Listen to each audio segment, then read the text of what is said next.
Marcos and Elena Rodrigues had exactly $473 between them when they walked into the storage auction that Tuesday morning. At 28, the twins had watched their dreams crumble along with their father's construction business. Elena worked double shifts at a diner, while Marcos delivered groceries for tips that barely covered his gas money. The storage unit looked like a disaster.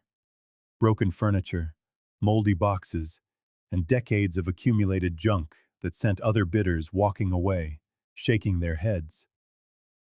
When the auctioneer called for bids, Marcos raised his hand with the desperate hope of someone with nothing left to lose. $400 later, they were the owners of what looked like the contents of a garage sale nightmare. Friends called them crazy. Their mother cried. But as they began to sort through the mess, Elena's fingers found something the previous owner had taken great care to hide. What secret was worth hiding amongst all that trash? Before we continue, tell us where you're watching from. And if this story moves you, be sure to subscribe, because tomorrow I have something very special in store for you. The East Valley Storage Facility stands like a forgotten cemetery on the outskirts of Phoenix, its rows of beige metal buildings baking under the relentless Arizona sun. At 9:30 on this March Tuesday, heat was already shimmering off the asphalt as Marcos Rodrigues parked his battered Honda Civic alongside a gathering of pickup trucks and SUVs. His twin sister, Elena, stepped out of the passenger side, clutching a manila envelope that held every dollar they had managed to scrape together. The twins shared more than DNA. They carried the same weight of disappointment in their dark eyes, the same careful way of moving that comes from years of stretching every dollar. Marcos wore his only good shirt, a blue button-down that Elena had ironed the night before. Elena's black hair was pulled back in a practical ponytail, her makeup minimal but precise. They were dressed for hope, even when hope felt foolish. Their father's business card was still in Marcos's wallet, though Ricardo Rodrigues Construction had gone under 6 years ago when the housing market collapsed. The card read, "Quality homes built to last," a promise that had proved more durable than the company itself. Ricardo built homes until the 2008 crash took his construction business and the family's financial security with it. The twins were 22 at the time, and their college dreams evaporated like morning dew under the harsh sun of economic reality. Elena now works double shifts at Rose's Diner on McDowell Road, serving coffee and comfort food to truckers and day laborers who tip in coins and single-dollar bills. Her feet are in constant pain from standing on concrete floors. Her hands permanently smell of coffee and bacon grease, but the job pays just enough to cover her half of the apartment rent. She has become an expert at stretching one hamburger into 3 meals and making a single tube of lipstick last 4 months. Marcos delivers groceries for Harvest Market, loading his Civic with paper bags and driving to suburban homes where people tip him for carrying items they could easily carry themselves. The job pays minimum wage plus whatever generosity customers can spare, which varies wildly based on factors Marcos can neither predict nor control. Some days, he makes 50 in tips. Other days, he's lucky to cover his gas expenses. Their mother, Carmen, lives in the house they grew up in, a modest ranch in a neighborhood that has seen better days. Carmen suffers from diabetes and hypertension, conditions that require medications the family can barely afford, even with her Medicare coverage. The monthly pharmacy bills consume any small surplus Marcos and Elena might gather from their combined minimum wage paychecks. The twins share an apartment near downtown Phoenix, a space so small they've learned to coordinate their schedules to avoid getting in each other's way. Elena works the morning shifts while Marcos makes afternoon deliveries. They eat dinner together most nights, planning their expenses with the precision of military strategists managing limited resources. Every month brings the same mathematical challenge: rent, utilities, groceries, gas money, Carmen's medical expenses, and whatever unexpected costs life imposes on people who cannot afford unexpected costs. Car repairs become crises. Medical emergencies become catastrophes. The luxury of saving money remains as distant as the luxury of the college education they once planned for. The $473 in Elena's envelope represented 3 months of careful sacrifice. Money saved by walking instead of driving whenever possible, by eating rice and beans more often than they cared to remember, and by foregoing every non-essential expense that makes life pleasant but not vital. An inheritance from their grandmother's modest life insurance policy is guarded carefully for an emergency that feels increasingly inevitable. The storage auctions represent a last-ditch hope to break the cycle of financial survival that defines their daily existence. Marcos discovered the auctions through a coworker who claimed to have bought a unit containing vintage guitars worth thousands of dollars. The story might have been fact or fantasy, but it offered something the twins desperately needed: the possibility that their luck could change. They had attended 3 previous auctions without bidding, studying the process and learning the unwritten rules that govern this strange economy of abandoned property. Professional bidders arrive with trucks and moving equipment, treating the auctions as business transactions that require calculated risk assessment. Amateurs like the Rodrigues twins arrive with hope and desperation, dangerous emotions in a world that rewards cold calculation over warm dreams. This morning felt different, charged with a significance they couldn't quite articulate. Elena touched the envelope containing their savings like a talisman against the poverty that had shaped every decision they'd made since their father's business failed. Marcos studied the assembled crowd of bidders, trying to read the subtle signs that distinguished profitable opportunities from expensive mistakes. The auctioneer called the crowd to attention, his voice echoing through the facility like a carnival barker promising wonders that may or may not exist behind the roll-up metal doors. The unit stretched before them like a cave filled with the debris of someone else's failed dreams. Marcos heaved the metal door all the way up, flooding the interior with the harsh Arizona sunlight, which revealed the full extent of their $400 gamble. Broken furniture was piled against the back wall, a dining table missing 2 legs, chairs with ripped upholstery, a dresser whose drawers hung at odd angles like broken teeth. Elena stepped carefully into the unit, her sneakers crunching on shards of what might have once been pottery. The smell hit her immediately: mold, mixed with the distinct odor of abandonment, as if hope itself had rotted in the desert heat. Cardboard boxes, many water-stained from last summer's monsoon, created a maze of unknown contents in the 10 by 10-foot space. "We should start with the obvious junk," Marcos suggested, his voice echoing slightly in the metal enclosure. "Get rid of what we know is worthless, then focus on anything that might have value." They worked methodically, Marcos hauling broken furniture to the facility's dumpster, while Elena opened boxes with the careful attention of someone who understood that their financial future depended on what she might find.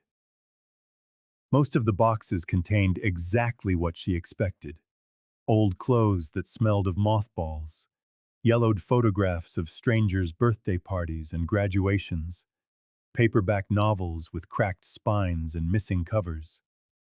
One box held Christmas decorations from what looked to be the 1980s, based on the color schemes and dated styles. Another contained kitchenware that might have some value at a garage sale: mismatched plates, a coffee maker that probably still worked, flatware that showed wear but not damage. Elena did mental calculations as she sorted, trying to determine if their investment could be recouped through the careful resale of the more useful items. The child's bicycle was in better shape than it had first appeared. The tires needed air and the chain needed oil, but the frame showed no rust, and the components seemed functional. Marcos estimated they could get $50 for it at a pawn shop, a small but encouraging return on their investment. 2 hours into their sorting, Elena was beginning to understand why other bidders had given up on this unit. Nothing she had uncovered suggested a value significantly greater than what they could expect from random household goods. Their $400 gamble seemed to be on its way to becoming the kind of expensive lesson that desperate people learn about the difference between hope and realistic expectations. But Elena possessed a particular stubbornness that comes from growing up poor, a refusal to accept defeat until every possibility has been exhausted. She continued to open boxes while Marcos loaded obviously worthless items into his borrowed pickup truck for disposal. Her persistence was born partly from optimism and partly from the practical reality that they couldn't afford to have made a $400 mistake. The back wall of the storage unit appeared to be standard metal construction, identical to every other unit in the facility. But as Elena cleared boxes away from the corners, she noticed something that didn't quite fit. The metal panel on the right side didn't line up perfectly with the adjacent panels, creating a gap so small that a casual observation would miss it. Elena ran her fingers along the seam, searching for the mechanism that might explain the misalignment. The panel moved slightly under pressure, suggesting it wasn't permanently fixed like the surrounding walls. She called out to Marcos, her voice filled with that special kind of excitement that comes from discovering something unexpected. "Look at this panel. It moves." Marcos examined the section of wall Elena indicated, applying gentle pressure at different points until he located what felt like a concealed latch mechanism. The panel swung inward on hidden hinges, revealing a narrow compartment approximately 18 inches wide and 3 feet high. The space appeared to have been professionally built, not a makeshift hiding place, but a deliberate architectural feature of the storage unit. The compartment was dark and narrow, but the flashlight on Elena's phone revealed that it wasn't empty. Something rested on the floor of the hidden space. A small leather pouch that looked old but well preserved. Elena reached carefully into the compartment, her fingers closing around the pouch with the reverence of someone handling potentially fragile materials. The bag felt heavy for its size, suggesting metallic contents rather than paper or fabric. The leather showed signs of age but not damage, as if it had been stored in ideal conditions for preservation. Elena and Marcos exchanged a look that carried the weight of possibility, the recognition that their desperate gamble may have uncovered something genuinely valuable. Marcos checked the rest of the hidden compartment with his phone's light, confirming that it held no additional items. The space seemed to have been designed specifically to conceal valuable or sensitive materials. This was no casual hiding spot, but a serious attempt at security. Their $400 investment had revealed its first secret, though they didn't yet understand what that secret might mean for their future. Elena's hands trembled slightly as she opened the leather pouch under the fluorescent lights of their apartment. The afternoon sun streamed through the single window, illuminating dust particles that danced above what could be the most important discovery of their lives. Marco sat beside her on their second-hand sofa, his phone ready to photograph whatever they were about to reveal. The pouch contained 12 coins, each about the size of a silver dollar, but noticeably heavier. The metal had the particular gleam of old silver, tarnished but genuine, and the designs etched into each coin looked far more elaborate than anything from modern American currency. Elena lifted one coin carefully, examining the intricate Spanish text and the royal crest that decorated what appeared to be the coin's face. "These look really old," Marcos whispered, as if speaking too loudly might cause the coins to vanish like a mirage in the desert heat they had just escaped. "Look at the detail on this engraving." The reverse of each coin bore a different design. Some showed Spanish colonial symbols, others displayed religious imagery, and several featured dates that Elena struggled to read in the antiquated Spanish numeral system. The earliest date she could decipher appeared to be 1748, though the numbers were so worn she couldn't be absolutely certain. Elena photographed each coin with her phone, capturing both sides in detail before arranging them carefully on their coffee table. 12 silver coins of obvious age and apparent authenticity, discovered in a secret compartment someone had taken great pains to hide.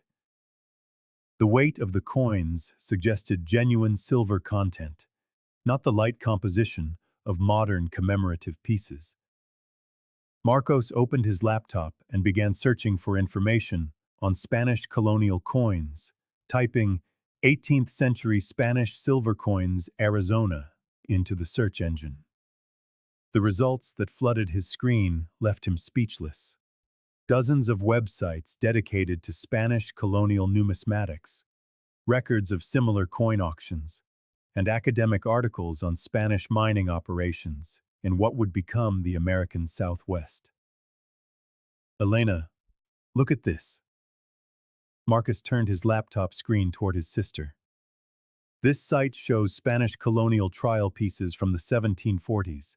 They sold at auction for $15,000 each." Elena glanced from the screen to the 12 coins arranged on the coffee table. If Marcus's research was correct, they were staring at a potential value that exceeded anything they had dared to imagine when they bid on the storage unit. $15,000 a coin would mean a total approaching $200,000. Enough money to completely transform their lives. But years of financial hardship had taught Elena to be wary of finds that seemed too good to be true. "We need to get them authenticated," she said, her voice cautious. "They could be reproductions, tourist souvenirs. We need an expert to tell us what we really have." Marcus continued his search while Elena examined the coins more closely. The craftsmanship felt genuine, a kind of detailed metalwork that would be expensive to reproduce and unlikely to be found in novelty items.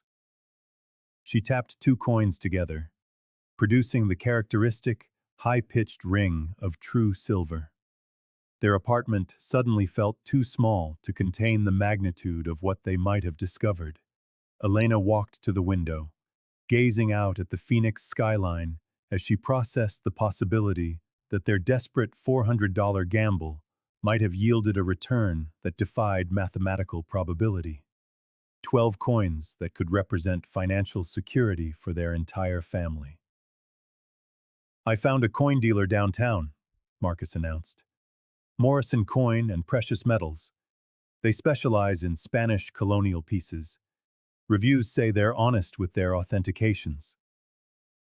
Elena returned to the sofa, studying the coins with a new appreciation for their potential significance. Each piece represented not just monetary value, but a tangible link to Arizona's Spanish colonial past. Someone, 3 centuries ago, had handled these same coins, used them for transactions in a world that existed long before Phoenix became a city. The secret compartment had held more than just the leather pouch. Elena remembered seeing at least one other item in the narrow space, something that looked like paper or parchment. They had been so focused on the immediate thrill of the coins that they hadn't thoroughly examined everything the compartment contained. "Marcus, we have to go back.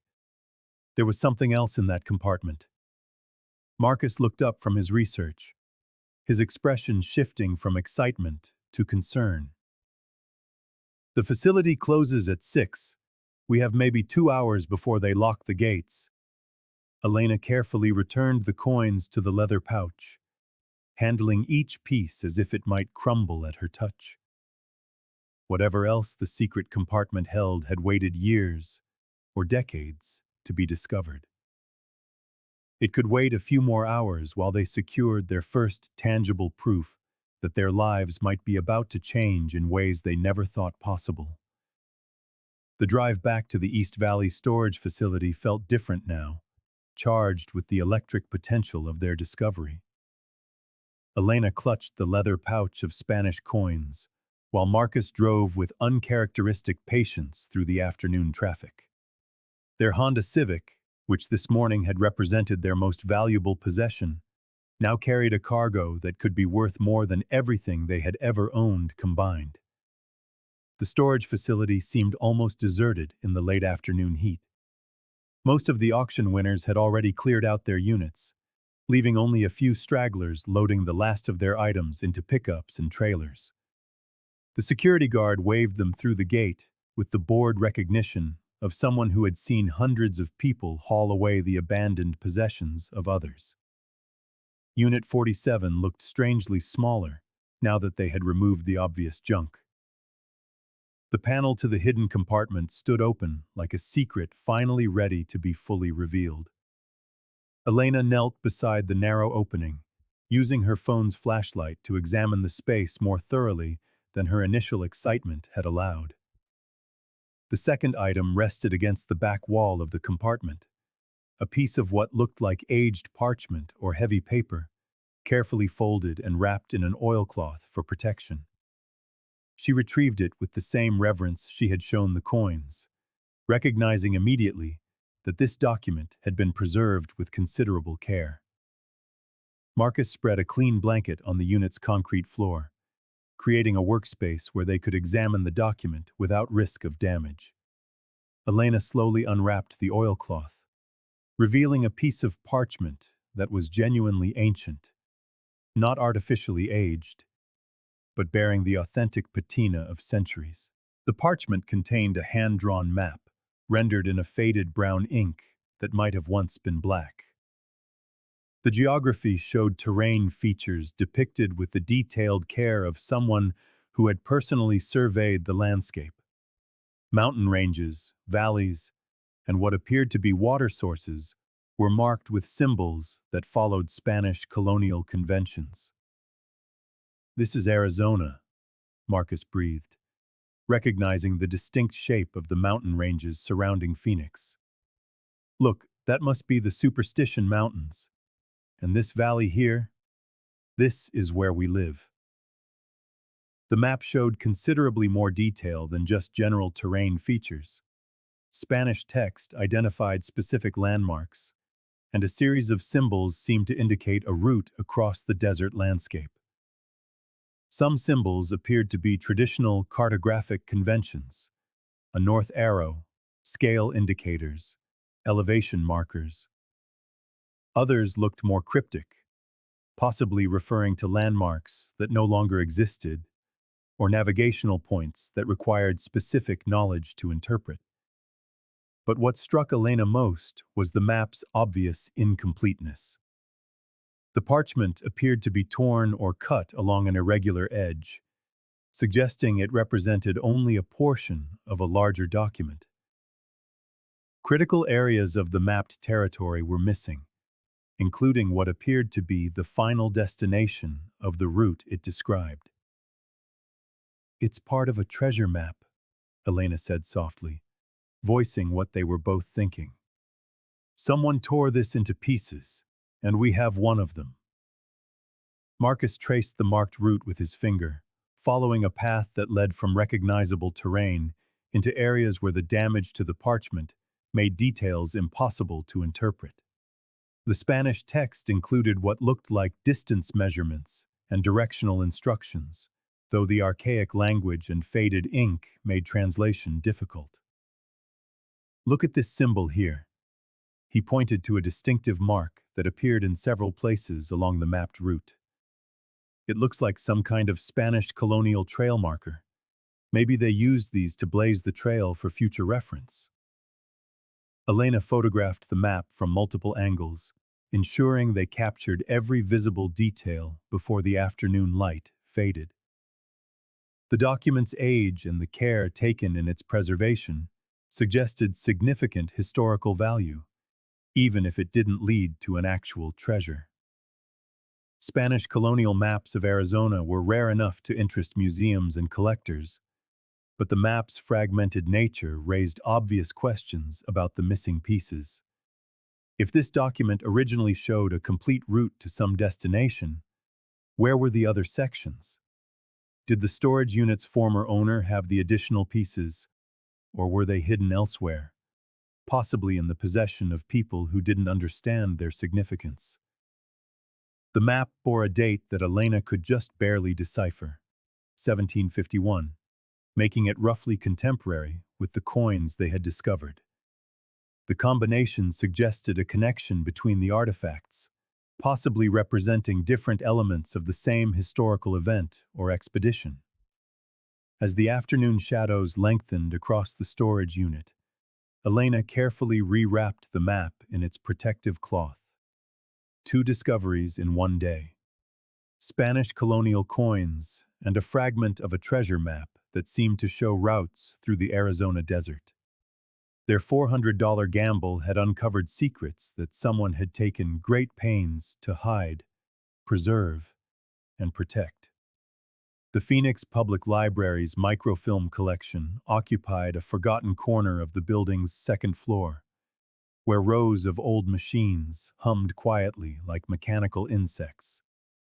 Elena adjusted the focus on her assigned reader, while Marcus navigated the card catalog system that library staffers under 40 struggled to explain to patrons who had never used physical research methods. They had spent 3 consecutive afternoons here, immersing themselves in Arizona's Spanish colonial history, with the determination of people whose financial future depended on understanding events that occurred nearly 3 centuries ago. The microfilm reels held scanned versions of historical documents, expedition reports, mining surveys, church records, and territorial maps that documented Spain's presence in what became the American Southwest. Elena scrolled through a 1750 report by Father Francisco Garces, a Franciscan missionary who had traveled extensively through Arizona during the exact period indicated by their map fragment. The Spanish text challenged her high school language skills, but she was developing a facility with the formal, colonial vocabulary that appeared repeatedly in official documents. "Marcus, listen to this," Elena called out softly, mindful of the library's quiet atmosphere. "Father Garces writes about a silver convoy that disappeared somewhere between the Argo mines and the mission in Tucson. He says the convoy was carrying processed silver worth approximately 40,000 pesos." Marcus looked up from his own research, a 1751 territorial survey that showed mining operations across southern Arizona. 40,000 pesos in 1750. That would be worth millions today, especially if it was processed silver bars instead of raw ore. The historical records painted a picture of Spanish colonial Arizona that bore little resemblance to the modern state. Vast mining operations extracted silver and copper from deposits across the region, while mule trains transported processed metals north toward the missions and, eventually, to ships that would carry the wealth back to Spain. But the desert landscape that yielded such riches also harbored dangers that could wipe out entire expeditions, leaving no trace for future discovery. Elena located another relevant document, a report from Captain Juan Bautista de Anza describing the disappearance of a military escort assigned to protect silver shipments through Apache territory. The report mentioned specific landmarks that seemed to correspond to the symbols on their map fragment, including references to distinct rock formations and water sources that would have been crucial for desert navigation. "Look at this." Marcus pointed to a passage he had been translating. Dianza mentions a contingency plan for protecting silver shipments. If the expeditions came under attack, they were to bury the silver and mark the location using predetermined symbols. The idea was to return with a stronger military force and recover the buried treasure. Elena felt the thrill that comes from connecting historical research with personal discovery. Their map fragment and the Spanish coins represented more than random artifacts. They appeared to be elements of a documented historical event, an emergency burial that was never recovered because the people who knew its location did not survive to return. The microfilm contained additional references to lost silver expeditions, suggesting that the disappearance of valuable shipments was not uncommon during Arizona's Spanish colonial period. Apache resistance, harsh desert conditions, and the vast distances between settlements created numerous opportunities for expeditions to vanish completely, taking the knowledge of their cargo's location with them. Marcus uncovered a particularly relevant document, a letter from the Spanish governor of Sonora to church authorities in Mexico City, reporting the loss of significant silver assets buried under emergency circumstances somewhere in the Northern Territories. The letter mentioned specific landmarks that aligned with the features shown on the map fragment, including references to volcanic formations that still exist in the Superstition Mountains. Elena, I think our map shows the burial site of one of these lost silver shipments. The symbols match Spanish military conventions for emergency caches, and the terrain corresponds to documented expedition routes. Elena photographed relevant sections of the historical documents, building a research file that linked their finds to authenticated historical events.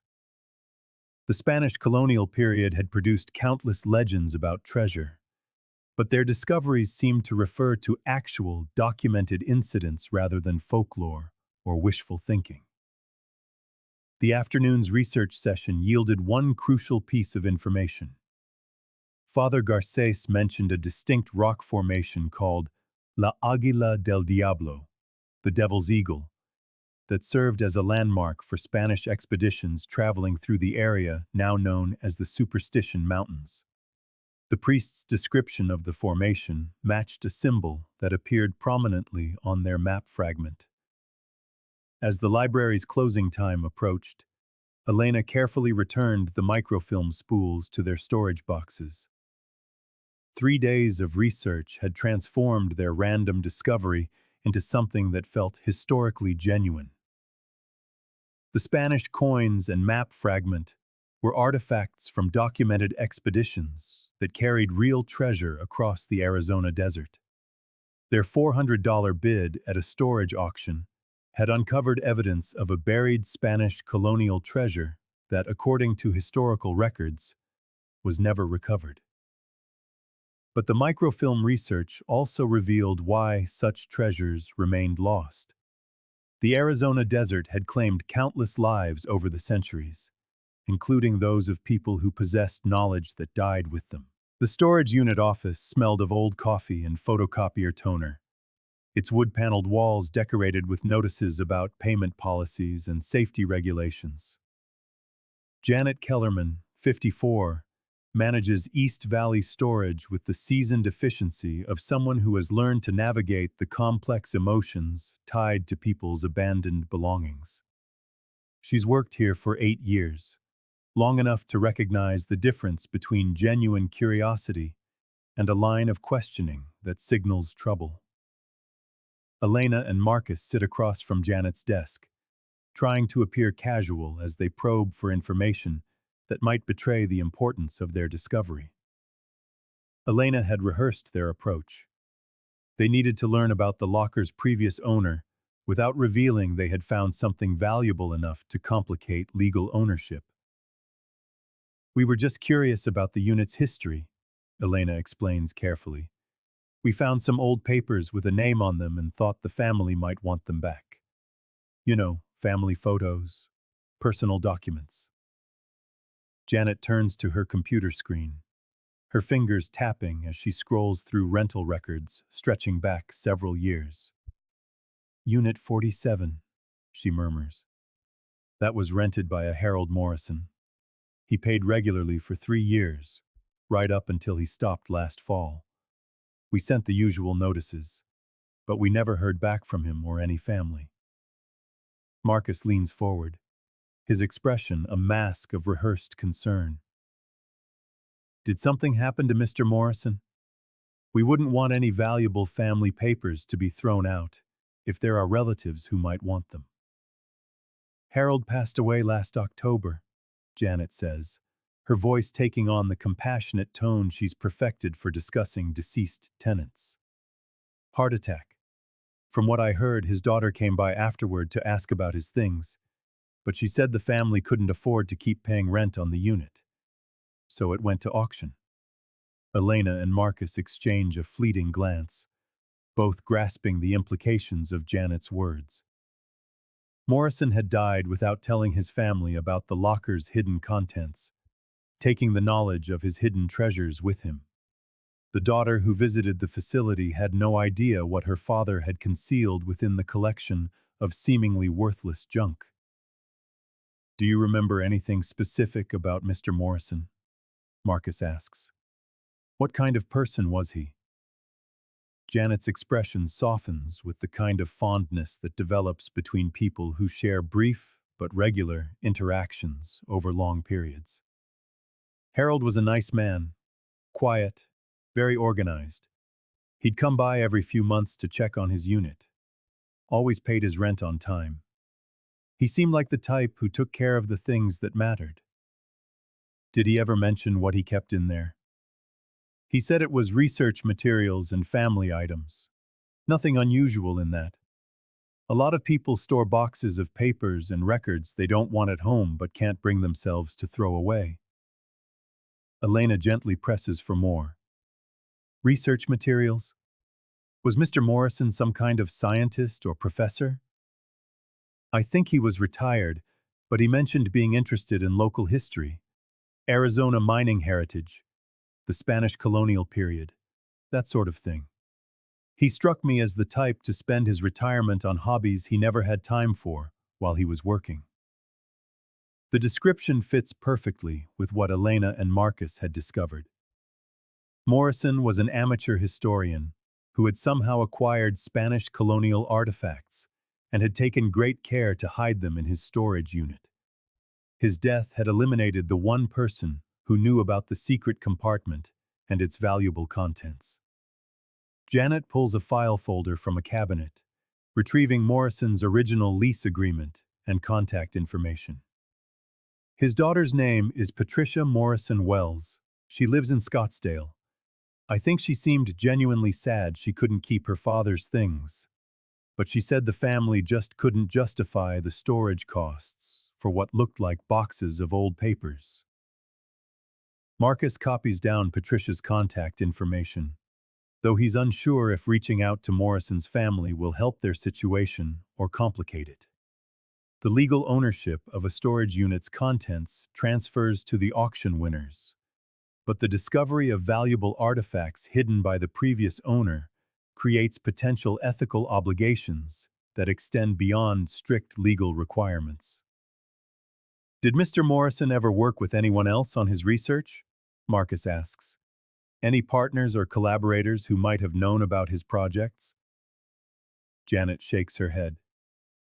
Harold always came alone. A very independent person, from what I could tell.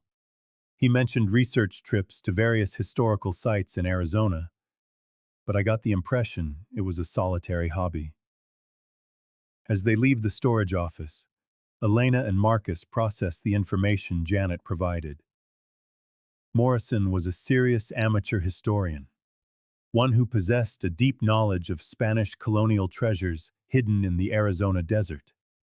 The fact that he so carefully concealed the artifacts suggests he understood both their historical and monetary significance.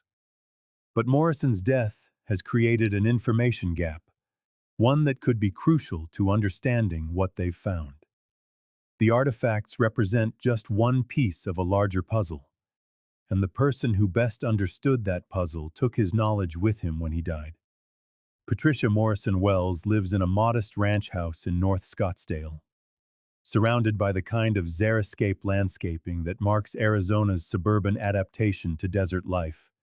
Elena and Marcus park their Honda Civic behind a newer Toyota Camry.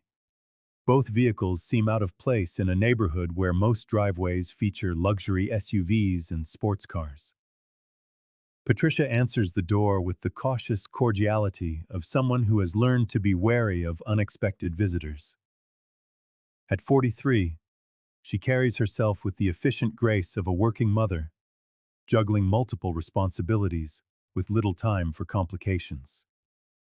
Her expression shifts from weary to curious as Elena explains their connection to her father's storage unit. "You bought Dad's locker," she says. "I felt terrible letting it go to auction, but we honestly couldn't justify paying rent for what just looked like boxes of old papers and broken furniture." Elena and Marcus follow Patricia into a living room that shows the comfortable evidence of family life.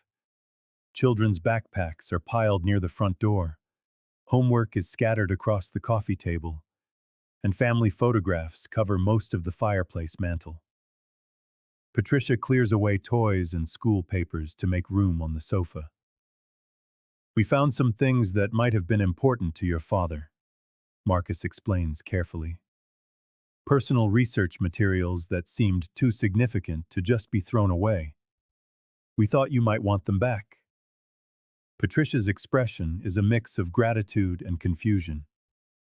"That's very thoughtful of you, but my father's research was just a hobby. He spent his retirement years reading about Arizona history and taking trips to old mining sites. I never really understood the appeal, but it kept him busy after my mother passed away." Elena shows Patricia the photos of the Spanish coins on her phone, watching closely for a flicker of recognition or surprise. "Did your father ever mention finding historical artifacts during his research trips?" Patricia studies the images with growing astonishment. "These look genuinely old. Where did you find them?" "Hidden in the storage unit," Marcus admits. "Your father went to considerable trouble to conceal them. We think they might be Spanish colonial silver, possibly quite valuable." The revelation transforms Patricia's understanding of her father's activities.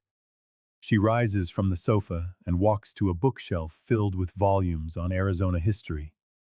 From it, she pulls a leather-bound journal that looks well used and carefully maintained. "My dad kept research notes on everything he studied. I never looked through this journal closely, because I wasn't really interested in historical matters. But maybe it contains some information about what you found." Elena accepts the journal with the reverence due to someone's life's work. The pages are filled with Harold Morrison's meticulous handwriting, documenting decades of research into Arizona's Spanish colonial period. There are maps, historical references, theoretical locations of lost treasures, and detailed notes on expedition routes through the desert terrain. "Your father was very thorough," Marcus observes, reading over Elena's shoulder. "These notes reference documents we found during our own research at the library." Patricia sinks back onto the sofa, her expression cycling through surprise, regret, and something approaching pride. "I had no idea Dad took his history research so seriously. I thought it was just something to keep him occupied in retirement." Elena turns the pages carefully, discovering that Morrison's research went far beyond a casual historical interest. His notes document specific theories about Spanish colonial treasure sites, cross-referenced with modern topographical maps and GPS coordinates for locations throughout the Superstition Mountains area. "Look at this entry," Elena says, pointing to a passage dated 6 months before Morrison's death. He writes about acquiring conclusive proof of a Spanish colonial treasure site. He mentions finding authentic artifacts that confirm the location of something he calls the Devil's Eagle Cache. Patricia reads the passage Elena indicated, her astonishment growing as she recognizes the depth of her father's research. Dad never told anyone in the family about finding real artifacts. We thought his trips to the desert were just for hiking and camping. Marcus discovers a section of the journal dedicated to detailed maps and compass bearings, charting routes through specific areas of the Superstition Mountains. Morrison's notes indicate multiple visits to the same locations, with careful documentation of terrain features and the identification of landmarks. Your father found it, Elena says softly. He found the treasure site. These notes show he located the actual burial site of a Spanish colonial silver cache. The journal contains Morrison's plans for recovering the treasure, including equipment lists, legal research on mineral rights and archaeological regulations, and strategies for authenticating and properly disposing of historical artifacts. His notes reveal a man who understood both the historical significance and the practical complexities of treasure recovery. Patricia stares at the journal, realizing that her father's final years were filled with adventure and discovery the family had never suspected. Why didn't he tell us? She whispers. Why keep it a secret? Elena and Marcus exchange a look, understanding Patricia's confusion, but also recognizing the practical wisdom in Morrison's discretion. Treasure hunting attracts attention that can be dangerous, and Morrison's careful approach suggests he understood the risks involved in recovering valuable artifacts from remote desert locations. The threatening note arrives on a Tuesday morning, slipped under their apartment door, while Elena and Marcus are asleep. Elena discovers it on her way out for her early shift at Rose's diner, nearly stepping on the plain white envelope. It has no postmark, no return address, no identifying marks at all beyond their names printed in block letters on the front. Inside, a single sheet of paper holds a message composed of letters cut from magazines and newspapers. It's the classic anonymous threat technique made cliché by movies, but it feels terrifyingly real when it's directed at your personal safety. The message reads, "Stop looking for the Spanish treasure, or you will disappear like the others who got too close." Elena's hands tremble as she reads the note twice, then a third time, hoping that somehow repeated reading will reveal it to be an elaborate prank rather than a genuine threat. But the careful construction and the specific reference to the Spanish treasure eliminate any possibility of coincidence or misunderstanding. Someone knows about their discovery, and they want them to abandon their search. Marcus examines the note when Elena returns from work that evening, his initial skepticism giving way to alarm as he recognizes the implications of someone monitoring their activities. They had been careful when discussing their findings, limiting conversations to their apartment and avoiding detailed discussions in public. But apparently, their caution had not been enough. "How could anyone know what we've discovered?" Marcus asks, studying the jagged letters that form the menacing message. "We haven't told anyone except Morrison's daughter," and she seemed genuinely surprised by her father's research. Elena considers the possibilities as she prepares a simple dinner of rice and beans, their usual meal when grocery money is tight. "We've been spending a lot of time at the library, researching Spanish colonial history. Maybe someone there noticed our research and put the pieces together." The note mentions others who got too close, suggesting that previous treasure hunters have faced dangerous consequences for pursuing the same Spanish colonial money that Morrison documented in his journal. Elena recalls reading historical accounts of treasure hunters who vanished in the Arizona desert, though she had always assumed those incidents reflected natural risks rather than human threats. Marcus searches online for recent treasure hunting incidents in Arizona and uncovers several unsettling reports of missing persons whose disappearances coincided with known treasure hunting activities. The most recent case involved a metal detecting enthusiast who vanished near the Superstition Mountains 3 years ago, leaving behind his truck and camping gear, but no trace of his ultimate fate. Maybe the note is just someone trying to scare us away from a treasure site they want for themselves, Elena suggests, though her voice carries more hope than conviction. Treasure hunters probably compete for the same sites all the time. But the specific wording of the note unnerves them both. The reference to people disappearing suggests a knowledge of real incidents, not vague threats meant to discourage casual competition. Someone understands the historical significance of their discovery and possesses enough information to make credible threats about the consequences of continuing their research. Helena turned the envelope over in her hands, her examination growing more meticulous as she searched for any clue about its delivery or origin. The paper was standard copy stock, the kind available in any office supply store, and the envelope itself was utterly unremarkable. Whoever had crafted the threatening message had been careful, meticulously avoiding any identifiable evidence. "We should call the police," Marco suggested. He recognized the limitations of law enforcement, especially when dealing with anonymous threats that posed no immediate physical danger. "At least there would be an official record," he added, "if something were to happen to us." Helena considered the option, her mind racing through the potential complications of police involvement. Their finds included valuable artifacts, acquired through legitimate auction purchases, but their treasure hunting activities often strayed into a legal gray area, a complex web of archaeological regulations, land ownership laws, and historical preservation requirements. The note forced them to confront questions they had avoided since discovering Morrison's research journal. How many other people knew about the Spanish treasure site? Who else had access to Morrison's research, or to comparable historical information?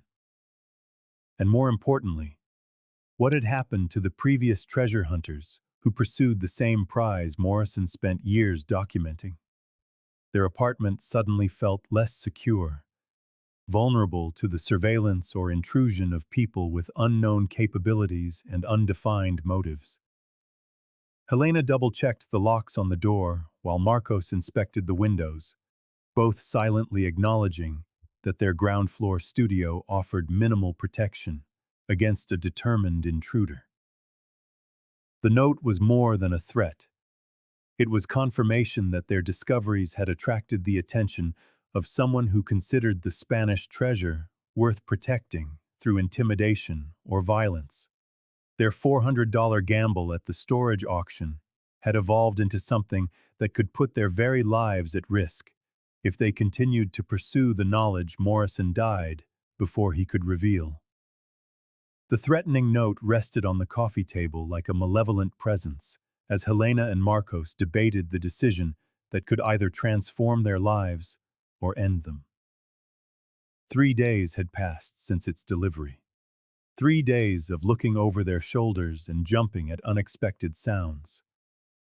But Morrison's research journal held information too valuable to abandon, based on an anonymous threat from an unknown enemy. Helena unfurled topographic maps across the apartment floor, comparing Morrison's hand-drawn route markers with official geological surveys of the Superstition Mountains. The old historian's notes included GPS coordinates that corresponded precisely to terrain features shown on the modern maps, a testament to the accuracy of his decades-long research project. "Look at these coordinates," Helena said, pointing to a series of numbers Morrison had logged in his journal. They led to a specific canyon, roughly 15 miles northeast of Apache Junction. The terrain appeared accessible by a four-wheel drive vehicle, at least for part of the way. Marco studied the elevation contours and trail markers on the topographic maps, Morrison's documented route seemed to follow established hiking trails for the first few miles, before veering off into unmarked wilderness that would demand careful navigation and desert survival skills. They had spent their remaining savings on equipment that might keep them alive during a multi-day desert expedition: camping gear from a surplus store in Phoenix, enough water containers for 3 days in extreme heat, basic first aid supplies, and a GPS device Helena purchased on her credit card, despite their already precarious financial situation. The list Morrison had prepared for his own treasure recovery expedition provided a template for their preparations. The old historian understood the demands of desert survival, documenting everything from clothing recommendations to emergency communication protocols. His notes stressed the importance of telling someone about their expedition plans and expected return dates. But the threatening note complicated this basic safety requirement. Helena and Marcos couldn't inform friends or family about their specific destination without potentially exposing others to the dangers that prompted the anonymous warning. They decided to leave a sealed envelope with their apartment manager, containing their planned route and emergency contact information, to be opened only if they failed to return within 5 days. Helena calculated their water needs based on Morrison's notes on desert hydration during March weather conditions. Arizona's spring temperatures could be deceptive, pleasant during the morning and evening hours, but dangerous during the midday periods when the sun turned the desert into a furnace that killed unprepared travelers. "We'll need at least 2 gallons per person per day," Helena read from Morrison's survival notes. "But if we're doing physical labor like digging, that means a minimum of 12 gallons for a 3-day expedition." Marcos examined the camping equipment they had assembled, comparing their basic gear against Morrison's more extensive preparation lists. Budget constraints had forced them to make compromises that could prove dangerous: a cheaper tent that might not withstand desert winds, sleeping bags rated for temperatures that might not adequately protect against the nighttime cold, and a camp stove Helena hoped would function reliably when they needed hot food and water. The GPS coordinates Morrison recorded represented more than just navigational waypoints. They documented a systematic search pattern that had led him to the specific location of the Spanish colonial treasure. His journal indicated multiple visits to the site, with increasingly detailed notes on terrain features, landmark identification, and the precise location of what he called conclusive evidence of Spanish presence. Helena photographed every relevant page of Morrison's journal, ensuring they had the complete documentation of his research, even if something happened to the original document. The old historian's notes even included contingency plans for various situations, suggesting he understood the risks involved in desert treasure hunting and took appropriate precautions. Morrison spent 3 years visiting this site, Marcos observed, reading entries that documented seasonal visits and ongoing archaeological observations. He wasn't just treasure hunting, he was conducting legitimate historical research. The distinction was important for both legal and practical reasons. Archaeological investigation required different approaches than treasure hunting, with an emphasis on preserving historical context rather than simply recovering valuable artifacts. Morrison's notes suggested he understood these differences and planned his recovery efforts accordingly. Their decision to proceed, despite the threatening note, reflected both desperation and determination. The Spanish treasure represented their only realistic opportunity to escape the cycle of poverty that had defined their adult lives. But the anonymous warning suggested that pursuing that opportunity might cost them everything. Helena carefully folded the topographic maps, storing them with Morrison's journal and their other expedition materials. Tomorrow morning, they would drive toward the Superstition Mountains, following the coordinates a dead historian had spent years documenting, in hopes of finding a treasure someone else considered worth killing for. The threatening note remained on the coffee table, a stark reminder that their $400 gamble had morphed into something far more dangerous than they had ever imagined possible. The Superstition Mountains rose from the Sonoran Desert like the jagged teeth of some ancient beast. Their volcanic peaks caught the first light of dawn as Helena steered their borrowed pickup truck over increasingly rugged dirt roads. Marcos sat in the passenger seat, with Morrison's journal open on his lap, calling out landmarks and checking coordinates as they followed the route the dead historian had documented over years of careful exploration. The pavement had ended 20 minutes ago, replaced by a corrugated surface that rattled the camping gear in the truck bed and tested the suspension of the borrowed vehicle. A co-worker of Helena's from the Roses Diner had lent them her husband's old Ford F-150, warning them that the desert roads could destroy ordinary cars and leave travelers stranded miles from help. The next landmark should be a distinct rock formation Morrison calls the Broken Cathedral, Marcos read from the journal. He describes it as 3 vertical stone pillars, with a gap between the central and eastern sections. Helena slowed the truck as the road curved around a low hill, revealing the exact formation Morrison had described. 3 towering columns of red rock rose nearly 100 feet from the desert floor, their surfaces carved by millennia of wind and water into shapes that suggested Gothic architecture. The gap Morrison mentioned provided a natural window, through which the morning sun created dramatic lighting effects.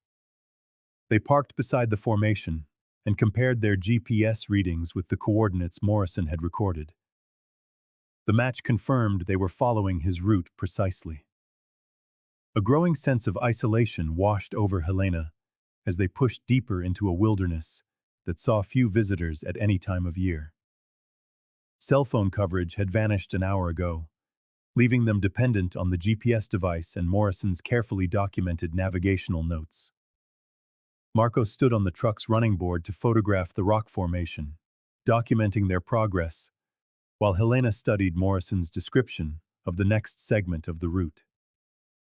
The historian's notes grew increasingly detailed as the route neared the treasure site, indicating landmarks and terrain features with the precision of someone who understood that navigational errors in the desert could be fatal. Morrison mentions a side canyon about 2 miles ahead, Helena read from the journal. He says the entrance is partially hidden by a large boulder that fell from the cliff face sometime in the last century. The desert landscape around them showed evidence of the geological forces that created the superstitions. Uplifted mountains, scattered rockfalls, exposed mineral veins, and the kind of rugged terrain that had challenged Spanish colonial expeditions nearly 3 centuries ago.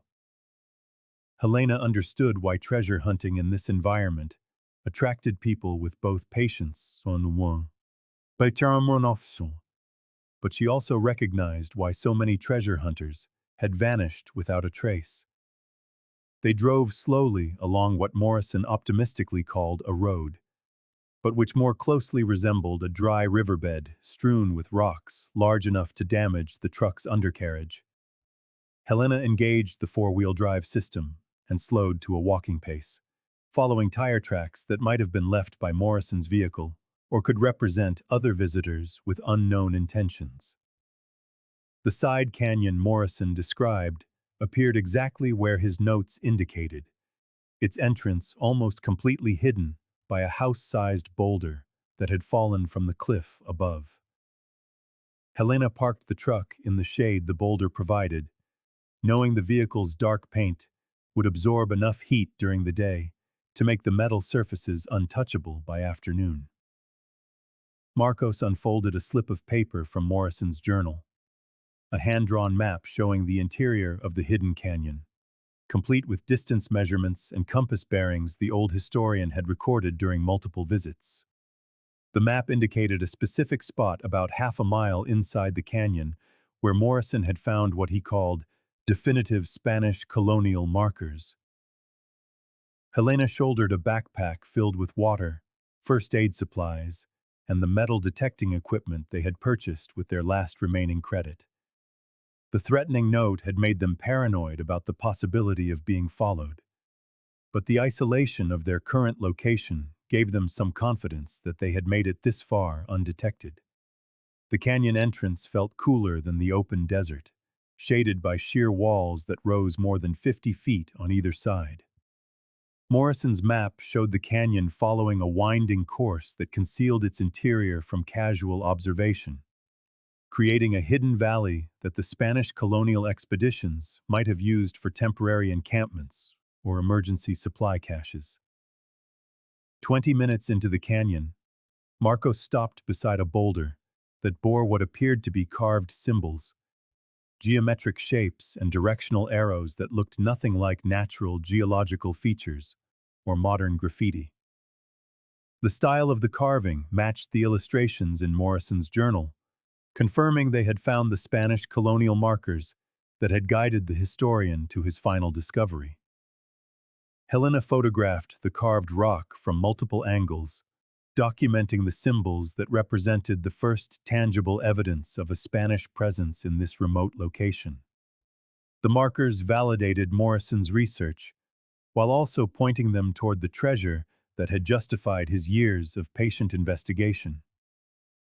The carved Spanish markers led them deeper into the canyon, following a route that demonstrated the sophisticated navigational knowledge of the 18th century expeditions. Helena and Marcos followed the directional arrows from boulder to boulder, each carved symbol pointing toward the next landmark in a chain that had survived nearly 3 centuries of desert weather and geological change. Morrison's map proved remarkably accurate as they navigated the canyon's winding course. The historian had documented every significant terrain feature: narrow passages where the walls closed to within an arm's length, ancient flood channels carved into the stone floor, and scattered boulders that provided shade from the increasingly brutal midday heat. The canyon floor showed evidence of seasonal water flow, though the current dry season has reduced the riverbed to scattered pools of stagnant water. Helena tests each with purification tablets before filling their bottles. Survival in the desert demands constant attention to water resources, and Morrison's notes emphasize that this canyon provides one of the few reliable sources in the immediate area. After 2 hours of careful hiking, the canyon opens into a hidden valley, one that appears on no official map or satellite image. The natural amphitheater spans about 800 meters in diameter, encircled by sheer cliffs that render it invisible from outside the canyon's entrance. Ancient cottonwood trees indicate a permanent water source, while scattered ruins suggest human habitation during historical periods. Helena examines the ruins while Marcus consults Morrison's increasingly detailed notes on this hidden valley. The stone foundations seem too old for modern construction, yet too sophisticated for casual campsite structures.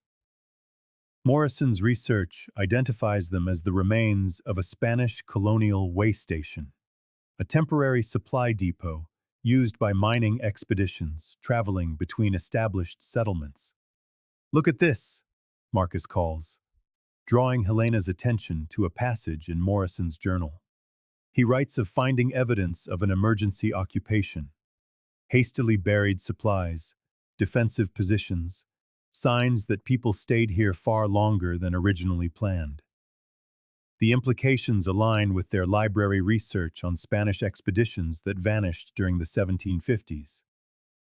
This hidden valley might be the very place where a silver convoy made its last stand against Apache raids, burying its valuable cargo before succumbing to superior numbers or the harsh desert conditions. Helena discovers more carved markers of sapros among the ruins, these more elaborate than the directional arrows that guided them through the canyon.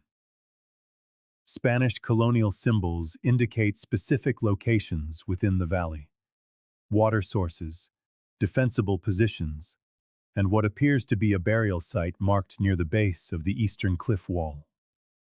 Morrison's notes grow increasingly excited as he documents his discoveries in this hidden valley. His journal entries span 3 years of visits, each trip revealing additional evidence of the Spanish colonial presence and pointing toward the specific location of the buried treasure. The historian's methodical approach had transformed a casual treasure hunt into a legitimate archaeological investigation. Marcus uses the metal detector to scan the area Morrison identified as the primary burial site. The device immediately registers strong signals, indicating metallic objects buried approximately 1 meter below the surface. The readings suggest multiple objects of significant size, consistent with Morrison's theory of an emergency burial of silver ingots and processed ore. But Helena's attention is drawn to something Morrison had apparently missed.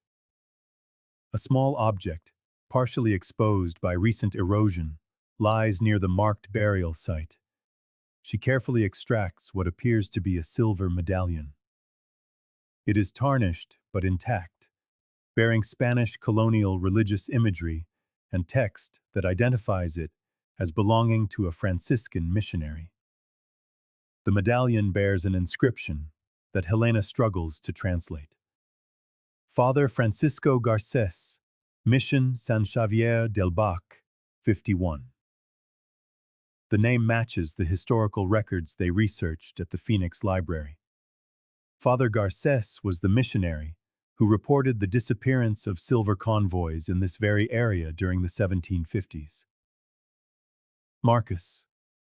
This medallion belonged to the priest who documented the lost expedition, Helena explains, her voice reflecting the awe of holding an artifact that connects them directly to documented historical events. Father Garces was here, likely with the Spanish soldiers who buried this treasure. The discovery transforms their treasure hunt into historical detective work. They are not just looking for valuable artifacts. They are uncovering evidence of specific people who lived, fought, and died in this remote location nearly 3 centuries ago. The medallion represents a personal link to the Spanish colonial expedition that Morrison spent years researching. Morrison's journal indicates this hidden valley holds the main treasure, but his notes also warn of the challenges in recovering the buried silver without proper excavation equipment. The historian had planned to return with mechanical assistance and legal documentation hunt for archaeological recovery, but his unexpected death prevented him from completing his life's work. Helena carefully places the medallion in her pack, recognizing its historical significance far outweighs any monetary value. The artifact confirms Morrison's research while providing tangible proof that their perilous desert trek has led them to the actual site of documented Spanish colonial activity.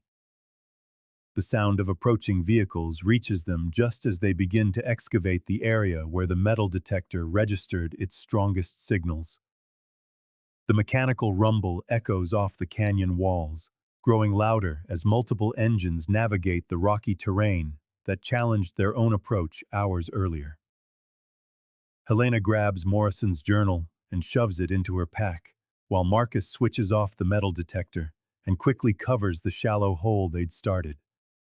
Whoever is approaching possesses serious four-wheel drive equipment and knowledge of the hidden canyons, a coincidence that seems unlikely, given the threatening note they received 3 days ago. "We need to hide," Helena whispers, scanning the valley for cover. The ancient cottonwood trees offer some, but the open terrain provides few places where two people could remain undetected if the approaching vehicles carried occupants intent on scouring the area. Marcus points to a cluster of boulders near the eastern cliff wall, close to the Spanish colonial ruins but far enough from the treasure site to avoid immediate discovery. They quietly gather their gear and move toward the rocks, trying to minimize their footprints in the sandy soil as the sound of the engines grows ever closer. Three vehicles emerge from the canyon's entrance. Two late-model pickup trucks and a modified Jeep fitted with oversized tires and professional camping gear. The vehicles show none of the casual disorganization that characterizes weekend treasure hunters or recreational hikers. Everything about their approach suggests serious preparation and specific objectives. Victor Castellanos, 51, steps from the lead truck with the confident posture of a man accustomed to taking command in dangerous situations. His weathered face and muscular build suggest outdoor work and physical capability, while his careful scan of the hidden valley indicates a familiarity with treasure hunting techniques. He is followed by three younger men who move with the disciplined coordination of people who have worked together under demanding circumstances. Helena recognizes the equipment they are unloading. Professional metal detectors worth thousands of dollars, geological survey instruments, and excavation tools that dwarf the basic camping gear she and Marcus brought. One of Castellanos' associates operates a sophisticated ground-penetrating radar unit, scanning the valley floor with systematic precision. They know exactly what they're looking for, Marcus whispers, watching the professional team establish their base camp with military efficiency. This isn't a random hunt. They have specific information about this location. Castellanos examines the Spanish colonial ruins with an obvious knowledge of their historical significance, pointing out features to his associates while consulting what appear to be detailed maps or research materials. His team's approach suggests they possess documentation comparable to Morrison's journal, possibly derived from the same historical sources. The professional metal detector immediately registers signals from the same area where Helena and Marcus made their discovery. Castellanos nods with satisfaction, giving quiet instructions to his team as they begin to establish a systematic excavation grid. Their equipment includes portable generators, floodlights for night work, and communication gear that suggests coordination with additional personnel. A sick feeling settles in Helena's stomach as she realizes the implications of what they are witnessing. Castellanos' team possesses the resources and knowledge to complete a treasure recovery that could be worth millions of dollars, while she and Marcus hide behind rocks with basic camping gear and rapidly diminishing water supplies. But Marcus notices something that offers a small sliver of hope. Castellanos' team, despite their professional equipment and obvious expertise, appears to be working with incomplete information. They are scanning a wider area than Morrison's research indicated, suggesting they lack the specific coordinates that guided Helena and Marcus to the exact burial site. They don't have Morrison's journal, Marcus whispers. They know about this valley, but they don't know exactly where the treasure is buried. Helena watches Castellanos direct his associates to areas that Morrison's research indicated as promising, but not ideal. The late historian's years of patient investigation had narrowed the search area to a specific location near the eastern cliff wall. Information the professional team apparently does not possess. The afternoon sun beats mercilessly on the hidden valley, creating temperatures that will soon force both groups to seek shade during the hottest hours of the day. Castellanos' team sets up their camp near the center of the valley, while Helena and Marcus remain concealed among the rocks, trying to conserve water as they plan their next move. Castellanos operates his metal detector with systematic precision, covering the ground in overlapping patterns that demonstrate professional training. But his search pattern indicates he is working from theoretical knowledge rather than specific archaeological intelligence. Morrison's journal contains information that could save Castellanos days of searching, though sharing it would eliminate any advantage Helena and Marcus might have. The standoff in the hidden valley represents more than a competition between amateur and professional treasure hunters. Helena and Marcus have discovered evidence of Spanish colonial history that extends beyond monetary value, while Castellanos' team appears focused solely on recovering valuable artifacts for commercial purposes. The entrance to the subterranean chamber appears exactly where Morrison's most detailed notes indicated it would be: a narrow crevice between fallen boulders near the eastern cliff wall, concealed by centuries of accumulated debris and desert vegetation. Helena had discovered it during the heat of the afternoon, while Castellanos' team was resting in the shade, using the precious hours when their competitors were not actively searching to explore areas Morrison had marked for careful investigation. The opening leads to natural stone steps carved by ancient water flow, descending into a darkness their headlamps can barely penetrate. The air rising from below carries the cool dampness of subterranean spaces, a welcome relief from the punishing desert heat, but also evidence of the geological forces that created this hidden refuge. Marcus tests the stone steps carefully, ensuring they can support human weight after centuries of weathering and possible seismic activity. The Superstition Mountains remain geologically active, with minor earthquakes and rockfalls that could have altered the underground chambers since the Spanish colonial expeditions first used them for shelter and storage. Morrison's notes describe a system of natural caves that the Spanish expanded for defensive purposes. Helena reads softly from the journal, her voice almost inaudible above the distant sounds of Castellanos' digging. He mentions evidence of tool marks where they widened passages and created storage niches. The descending passageway opens into a chamber, roughly 6 meters square, with a ceiling high enough to allow comfortable movement. Helena's headlamp reveals worked stone surfaces where Spanish colonial engineers had modified the natural cave, creating level floors and straight walls that transformed a geological accident into functional architecture. But what immediately commands their attention is the wooden chest resting against the far wall of the chamber, exactly where Morrison's final notes indicated they would find it. The container appears to be an original Spanish colonial construction, heavy oak planks bound with iron straps, bearing the patina of centuries, but showing no signs of serious decay in the chamber's controlled environment. Helena approaches the chest with the reverence appropriate for encountering a direct artifact from documented historical events.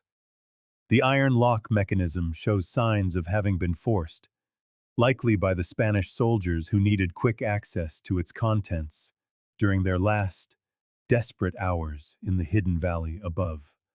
Marcus examines the lock while Helena photographs the chest from multiple angles, documenting their discovery before they attempt to open what could be the most significant archaeological find in modern Arizona history. The mechanism moves reluctantly, but it works, suggesting Morrison had already opened the chest during his own investigation. The lid lifts with surprising ease, revealing contents that exceed even Morrison's enthusiastic descriptions in his journal. The chest contains dozens of silver ingots, each bearing Spanish colonial markings that identify its origin and purity. The processed silver represents the final destination of mining operations that extracted precious metals from deposits throughout colonial Spanish Arizona. But the silver ingots represent only part of the chest's contents. Wrapped in oiled leather, Elena discovered additional artifacts that demonstrated the historical weight of this emergency cache. Spanish colonial documents, religious relics, and the personal effects of expedition members who never returned to claim them. "Look at this," Marco said, pointing to a manifest written in elegant colonial Spanish script, listing the chest's original contents with the bureaucratic precision that defined the Spanish colonial administration. 46 silver ingots, each weighing approximately 20 pounds. religious artifacts from the mission San Xavier del Bac, personal items of the expedition members. Elena did the math in her head. 46 ingots at 20 pounds each was nearly 1,000 pounds of processed silver, worth millions at current precious metal prices. But the historical significance of their find went far beyond its monetary value. They had found documented evidence of Spanish colonial activities that historians had only theorized about, but never conclusively proven.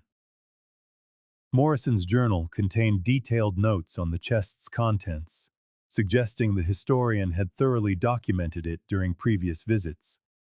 His research outlined plans for a proper archaeological recovery, one that would preserve the historical context and ensure the legal ownership of the discovered artifacts. The chamber held further evidence of the Spanish occupation. Tool marks scarred the stone walls, alongside the remains of wooden storage structures and what appeared to be a deliberately hidden entrance, one that could be sealed from within during a siege. The Spanish expedition had transformed the natural cave into a defensive position, capable of withstanding a prolonged attack. Elena examined the religious artifacts with special care, recognizing items that connected directly to Father Garces and the Franciscan mission system that supported the Spanish colonial administration. A silver chalice bore engravings that matched descriptions in church records, while a leather-bound prayer book contained handwritten notes in the margins, in what appeared to be Garces's documented hand.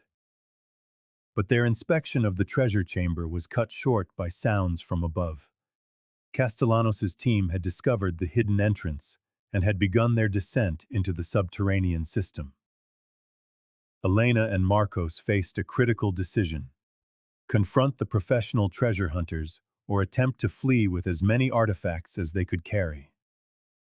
Castellanos emerged from the underground passage with his 3 associates, whose professional gear and obvious physical capabilities transformed the treasure chamber from a site of discovery into a potential trap. Elena and Marcos found themselves cornered in the furthest section of the cave, separated from the entrance by armed men who clearly considered the Spanish colonial treasure their exclusive property. "Well, well," Castellanos said, his voice carrying the distinct menace of someone accustomed to getting what he wanted through intimidation. "The amateur treasure hunters have been playing in our sandbox. You're in over your heads." Elena clutched Morrison's journal to her chest, as Marcos positioned himself between his sister and the professional hunters. The subterranean chamber that, moments ago, represented the culmination of their greatest hopes, now felt like a tomb where their lives might end as abruptly as the Spanish colonial expedition that first buried the silver. "This is a legal archaeological site," Elena said, her voice steadier than her hands. "We have documentation proving our right to be here."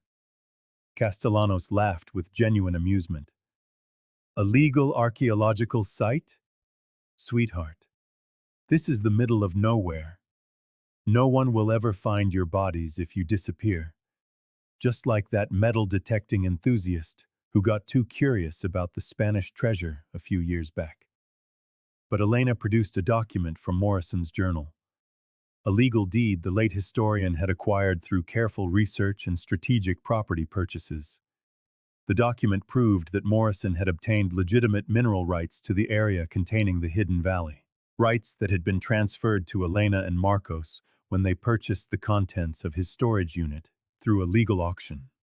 "Harold Morrison bought the mineral rights to this section of land," Elena explained, holding the deed up for Castellanos to see. "When we bought his storage unit, we acquired all of his legal rights to any archaeological discoveries in this area."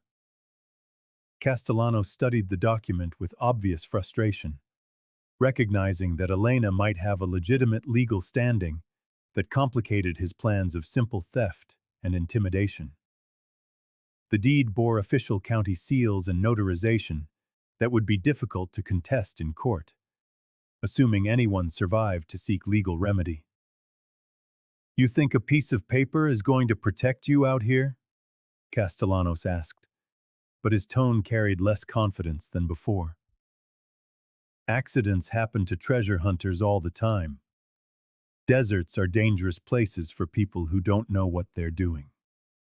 Marcos stepped forward with his own revelation, a satellite communication device that Elena had purchased with their last available credit, hidden in his pack throughout the expedition.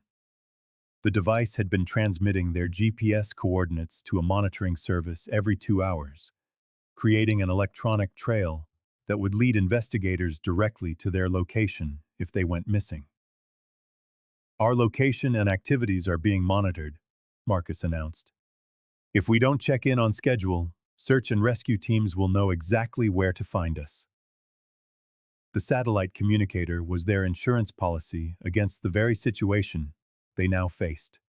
Professional treasure hunters who considered violence an acceptable business practice. Elena had researched the disappearances of previous treasure hunters and understood that remote desert locations provided perfect scenarios for crimes that might never be investigated.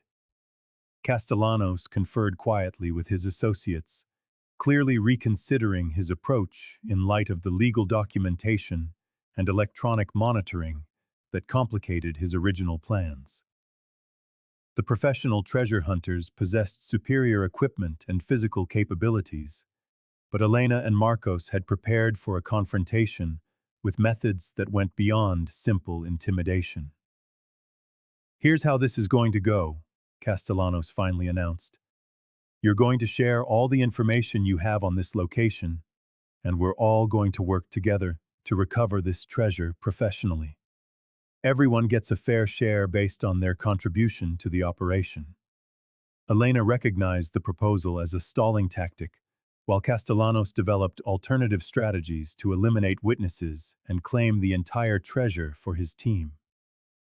But she also understood that cooperation might be their only realistic chance to survive the encounter and escape the underground chamber alive. "We have Harold Morrison's complete research documentation," Elena offered carefully. 30 years of historical investigation that led to this discovery. That information has a value that goes beyond the treasure itself. Marcos added his own contribution to the negotiation. "We also have authenticated Spanish colonial artifacts that prove the historical importance of this site. Partnerships with museums and universities could be worth more than selling the treasure on the black market." The discussion was more than a division of treasure. It was a negotiation for their lives against men who clearly saw murder as an acceptable solution to inconvenient complications. Elena held the mineral rights deed like a talisman, hoping legal documentation might prove more powerful than superior firepower in deciding who walked out of the hidden valley alive.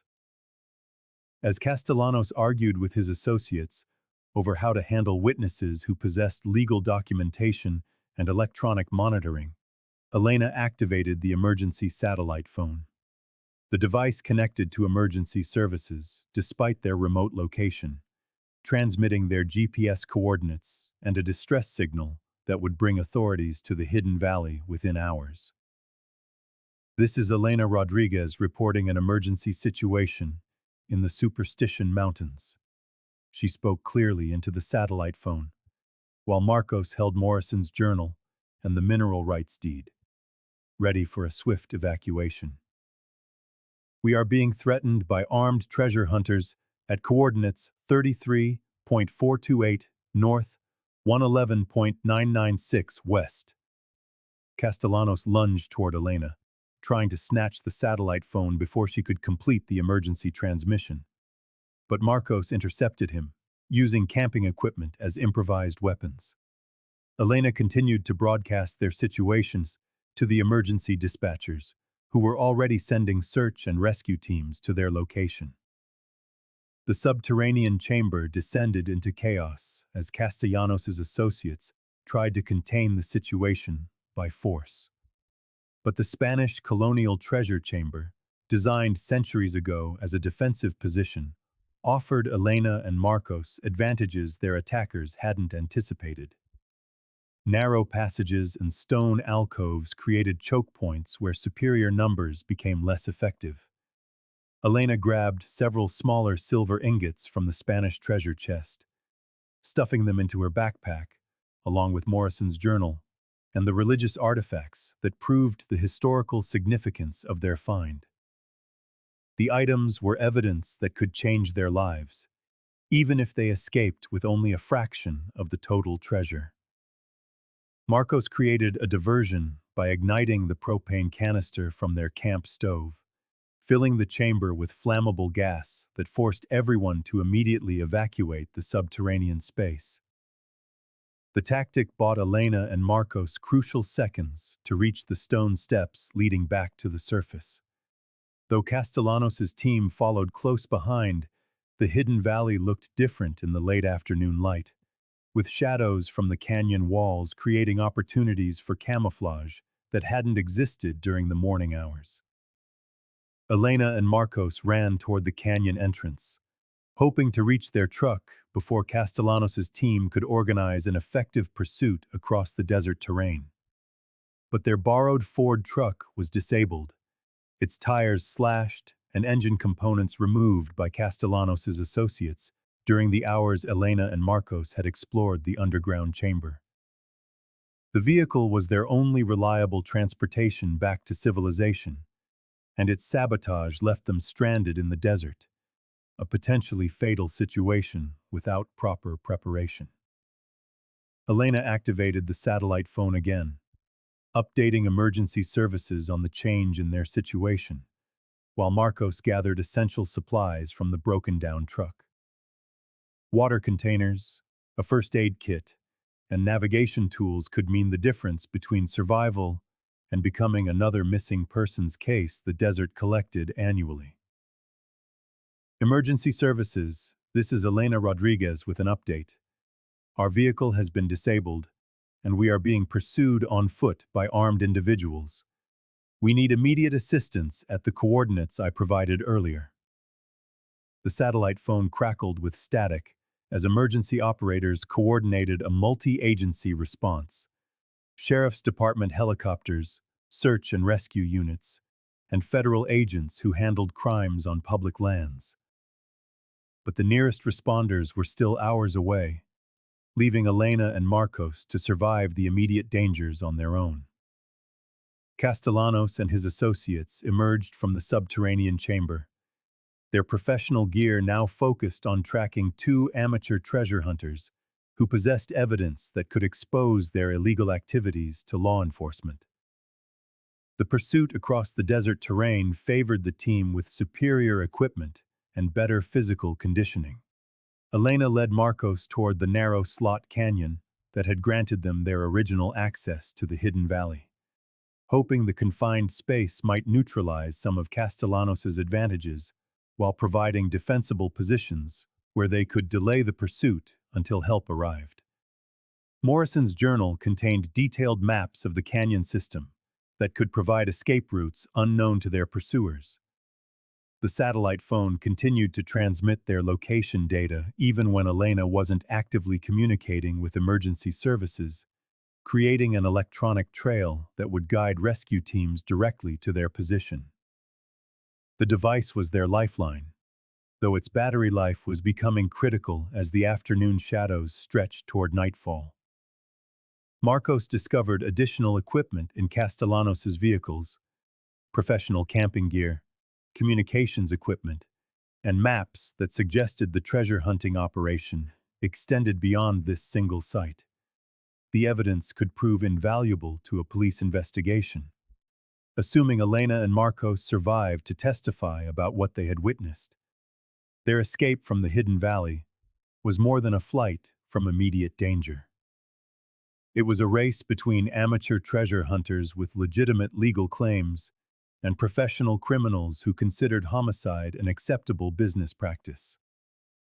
The Spanish colonial treasure that promised to transform their lives had become the catalyst for a deadly chase through Arizona's most unforgiving wilderness. The sound of helicopters echoed through the canyon 3 hours after Elena's emergency broadcast, the rotor wash beating against the stone walls as search and rescue teams converged on the GPS coordinates was provided by the satellite phone.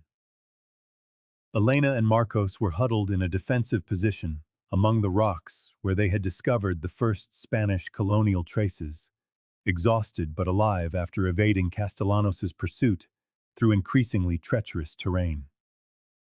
Sheriff's deputies rappelled from the helicopters directly into the hidden valley, their tactical gear and coordinated approach demonstrating the seriousness of the law enforcement response to Elena's emergency call. Federal agents arrived within minutes, recognizing that crimes on public lands involving archaeological artifacts fell under several jurisdictions that required careful legal coordination. Elena emerged from her hiding place with her hands in sight, clutching Morrison's journal and the mineral rights deed that proved her legitimate presence at the treasure site.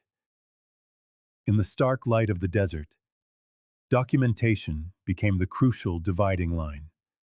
The one thing law enforcement agents relied on to distinguish between legitimate archaeological investigators and the criminal treasure hunters who had used violence to stake their claims.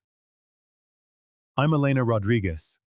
I'm the one who made the emergency calls," she announced to the sheriff's deputy, a seasoned woman who approached with the cautious professionalism of someone long familiar with desert rescue operations. "We discovered a Spanish colonial treasure site and were attacked by armed men trying to steal our legal archaeological claims." Deputy Sarah Martinez, 42, had spent 12 years while working search and rescue in the Superstition Mountains, saving injured hikers, lost tourists, and the occasional treasure hunter who had underestimated the desert's perils.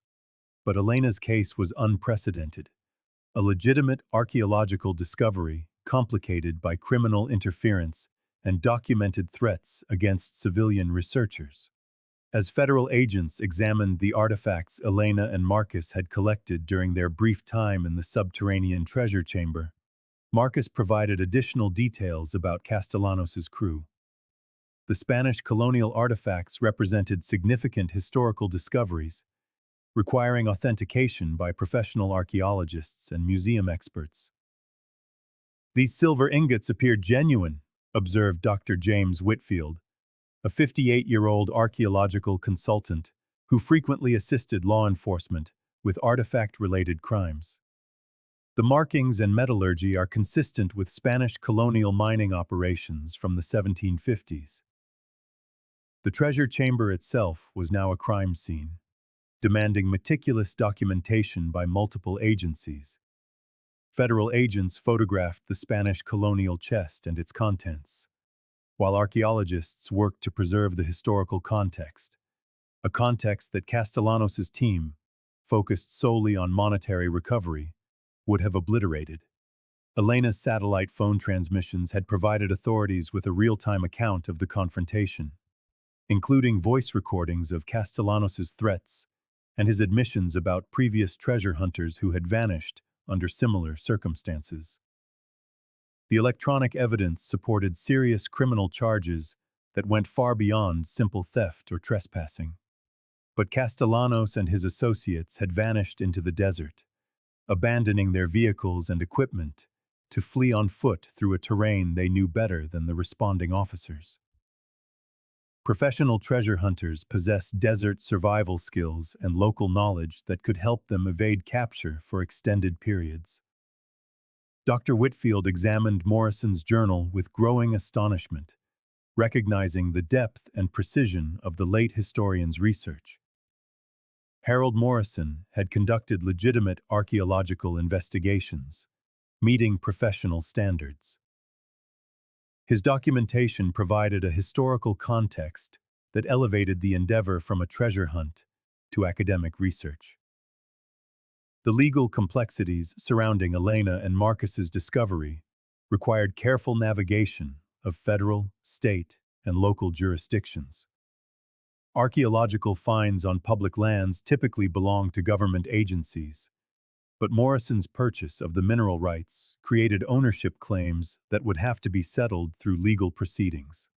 Elena produced the museum acquisition contract that Morrison had prepared before his death, a legal framework for selling archaeological findings to appropriate institutions, preserving their historical significance and ensuring proper academic study. The document demonstrated the historian's understanding of the legal requirements for artifact recovery and disposition. Morrison had planned to donate significant portions of any treasure discovery to Arizona's historical museums. As Elena explained to the assembled law enforcement and archaeological experts, he understood the importance of preserving historical context. Rather than simply recovering valuable metals, the contract provided a model for resolving the ownership questions surrounding their finds. Elena and Marcus could receive substantial financial compensation for their discovery, while ensuring the Spanish colonial artifacts received proper archaeological study and were preserved in museums. Dr. Whitfield recommended the immediate protection of the treasure site. While legal proceedings would determine final ownership and recovery procedures, the underground chamber contained historical evidence that could reshape the understanding of Spanish colonial activities in Arizona, demanding a professional archaeological excavation rather than a treasure hunter's extraction. As evening approached and the immediate danger passed, Elena realized her $400 gamble at the storage auction had yielded consequences far beyond financial transformation. They had unearthed legitimate archaeological finds that would contribute to historical knowledge, all while surviving criminal threats that had claimed the lives of previous treasure hunters who lacked their combination of legal preparation and technological protection. 18 months after her $400 bet, Elena Rodrigues stood in the atrium of the Arizona History Museum, examining a glass case that held the Spanish colonial artifacts she and Marcus had discovered in the Superstition Mountains. The silver ingot, the religious medallion, and Father Garces's prayer book held places of honor in an exhibit titled Lost Treasures of Arizona's Spanish Colony, the Morrison Collection. Alongside them was the museum acquisition contract Harold Morrison had prepared before his death.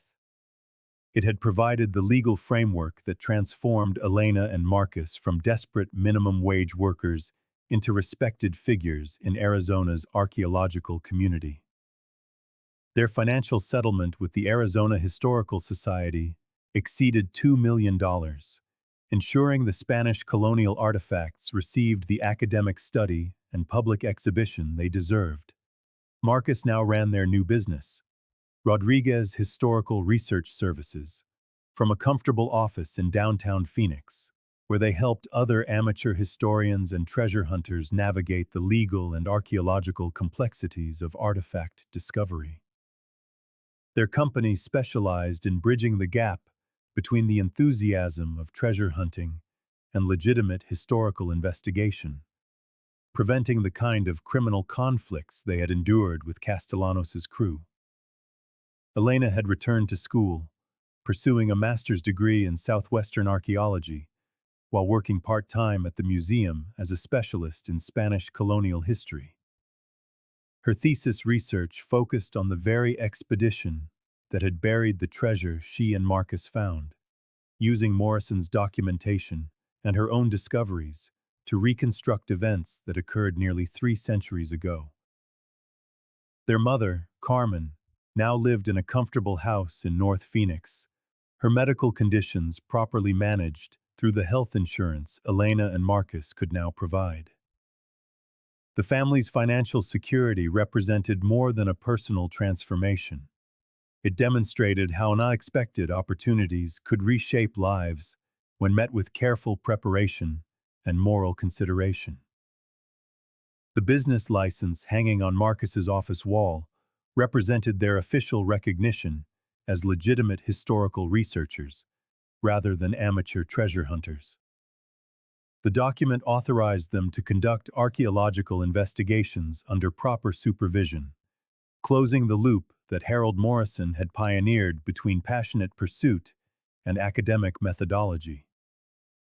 Victor Castellanos and his associates were eventually apprehended in New Mexico, facing federal charges related to archaeological theft and assault on public lands. The prosecution's case leaned heavily on the evidence provided by Elena and Marcus, including the satellite phone recordings and the artifacts that demonstrated the scale of the illegal treasure hunting operations across the Southwest. Elena's research revealed that the Spanish colonial expedition she and Marcus had discovered represented just one incident in a larger pattern of emergency treasure burials across Arizona during the 1750s. Her academic work was now poised to uncover an even wider story, one hidden in the desert for centuries.